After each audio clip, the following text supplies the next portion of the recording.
Good evening, ladies and gentlemen, and welcome back to the channel. If you're new, my name is Lee, aka Rollin Thunder, and in today's video we're going to be talking about outside influences when it comes to motorcycling. So sit back, relax, grab a cup of tea and let us get into the video.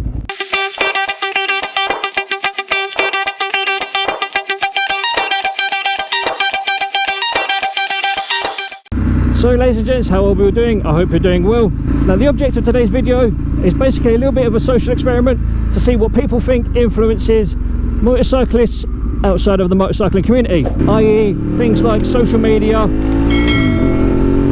YouTube, the news, all that kind of stuff. I suppose we should really begin with how YouTube influences motorcyclists, a bit like what I do. Now initially people will think, oh yeah, you know, YouTubers are this and that and the other, they're paid to say this, they're paid to say that, they're paid to do this and that and the other. But in actual case, that's not really it. Well, not in my case anyway. Now admittedly, I haven't got a huge following. As much as I'd like to have a massive following, I don't right now, but you know, we'll get there eventually. But I digress. Now the idea is, you know, what influences people into getting a motorcycle?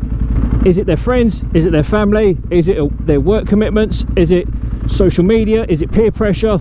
You know, what is it that makes people get a motorcycle in general? For me, it started off as a hobby by watching it on the telly many years ago, and then became a passion once I started working, and that passion has just grown and grown and grown. Immediately when I was a teenager, all I would think about is cars and football. But see, as I got to my later teens, like 16, 17, 18, I'd look at motorcycles in a different way. And when I started working with my dad when I was 17, all those years ago, Christ, looking at nearly 20 years ago now, the passion for motorcycles was there. The very first motorcycle related program I ever saw was World Superbikes, and that was back in the year 2000. And that was back in the days when you had the likes of Cole Fogarty. Well, Cole Fogarty had just retired, but you had Troy Bayliss, Colin Edwards, Neil Hodgson and such like plying their trade on the world stage, and you had the likes of Shane Byrne, James Hayden and so on in British Superbikes doing the same. And that's kind of where my passion for bikes really started from. I remember many years ago that I was watching British Superbikes on the telly, and that's back when Steve Hislop was around, God rest his soul. He was riding for the Monster Mob Ducati team, which is now known as the Paul Bird Motorsports Ducati team, or the Paul Bird Motorsports Vision Track Ducati team, some mouthful of a name. And quite literally from that point onwards, after seeing those guys racing around at Brands Hatch and Thruxton and Knockhill and Rockingham and Cadwell Park, that's kind of where my passion really took off. So in essence, it was racing that got me into riding on the road. Now I don't want you to think for one second that when you're on the road you should ride like it's a racetrack. That's not what I'm trying to get at. What I'm trying to say is that something can start off as a hobby and become a passion, and that's exactly what happened for me. Some people get into motorcycling as a necessity through their work, or as a necessity due to finances or travelling issues or whatever. So each person has their reasons for getting into biking, and I'd love to know what you guys had as an inspiration to get into bikes. What made you want to ride a motorcycle? And also, did those decisions inspire you to get the bike that you're currently on? Or did those decisions inspire you to get a particular style of motorcycle, i.e. a super naked, a sports bike, a commuter, a moped, or one of the large capacity scooters, an adventure bike, off-road bike, a supermoto, you know, whatever it is that you guys ride. What is it that gave you the inspiration and the motivation to get what you got, or to get what you had if you're not riding at the moment? And it is okay for people to comment on this video if they're not riding at the minute. You know, I'm not you know, what's the word, I'm not prejudiced about people that aren't riding. You know, some people can ride all year round, some people can't. Some people have the ability to, some people don't. Some people have the finances to, some people don't. So I'm not prejudiced about those who do ride but only ride at certain times of the year. I keep keep seeing those CBR 650Rs, and I'm tempted to either see if I can get a test ride on one or even buy one. But I digress. Back to the topic at hand. I think in a lot of cases people get a motorcycle because of the, you know, the hype around them. I don't mean that in a negative term or in a negative way, but a lot of people just get a motorcycle because their friends and their family and their excuse me, and their work colleagues have one. That doesn't mean to say that you can't have one because of that, but a lot of people tend to get motorcycles because someone they know's got one, or a friend of the family's got one. I mean, like I say, everyone has their own reasons for it. Some are more justifiable than others, but you know, it is what it is. I got into motorcycling initially as a necessity for work, but then that necessity turned into a passion, like I've already said. And you know, I have been, in the last couple of years, I have been lucky enough to ride a few rather nice motorcycles. I've ridden BMW S1000RRs, I've ridden a couple of Big Bang R1s, I've ridden a Kawasaki Ninja H2, I've ridden the Panigale V2, to name but a few. There's far more bikes on the road that I'd like to get to ride, but whether I do or not is another matter, but we'll see. But this is what I'm saying in terms of it being a passion, not a necessity. I want to get to ride loads of different bikes, whether it be in the next couple of weeks, couple of months, couple of years, whatever. Going back to the whole social media thing about what hypes people up into getting the cars and bikes they do, I'm not one for saying you should or you shouldn't. You know, everyone is an individual. I'm not going to turn around and say, oh, you shouldn't be doing this, you shouldn't be doing that, blah blah blah blah blah. So that makes me no better than the people that say that bikes are dangerous and this, that and the other. So I've said it before and I'll say it again. It's not the bikes that make it dangerous. It's the people in the cars that don't look for the bikes that make it dangerous. And I know people are going to say, oh no, that's not true, that's not true, motorcyclists undertake and filter in the wrong way, and blah blah blah blah blah. And like I've said, it's not every car, it's not every motorcyclist or moped rider that causes the problems. 9 times out of 10, it's usually people like this in front of me. It's usually people that have just passed their tests on L plates, who think they know everything. They think they're the next Valentino Rossi and think they can carve up the streets like it's a racetrack because they've got a 30-minute deadline to deliver their pizzas or whatever the fuck it is. And it's shit like that that makes things dangerous for everyone else.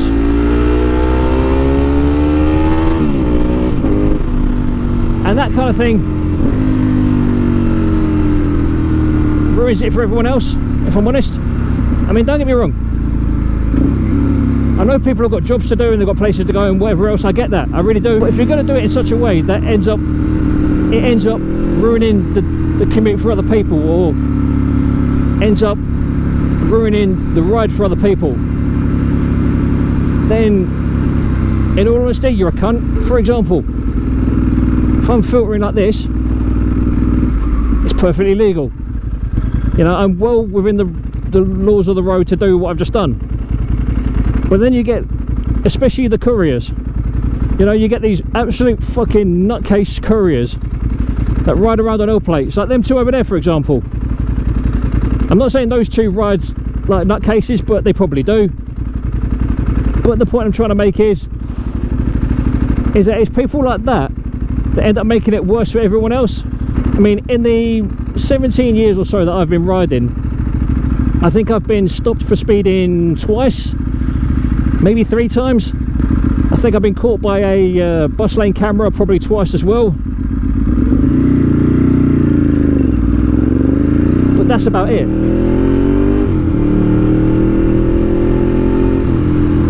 And that's the problem. You get these people who ride around on L plates especially with little to no experience, who think they're the next fucking Valentino Rossi. And you're not. You really aren't. But that's just, like I said, that's just my opinion. And those three-wheeler things are fucking ridiculous. I hate them. They've got to be the worst things ever invented. But you know, every bike, moped has a place. For me, that's just not one of them. Can we once again just appreciate how nice the weather's been today? It's not too hot, it's not too cold, there's a couple of clouds in the sky, but nothing major. It's absolutely lovely. So what do you guys think about the whole social media being an influencer for people to get motorcycles? Personally speaking, I think it does play quite a big part. For example, there's a couple of groups that I'm on, both on WhatsApp and on Instagram and even on Facebook, and I'm not going to lie, the majority of the riders that I know, or the majority of the riders that I talk to, have one of a few different brands. And I'm not being stereotypical here when I say this, but usually they are either Hondas, BMWs or Yamahas. I'll be honest, majority of them are Yamaha riders. I can't lie. And don't get me wrong, there's nothing wrong with being a Yamaha rider or a Yamaha owner. I've been looking at R1s for a little while, so don't get me wrong, I've got nothing against them. But in my groups, like in my social media groups especially, a lot of riders own R1s. Whether it be the old 2009 to 2013 Big Bang shape, or whether it's the 2013 to 2018 Ironman shape,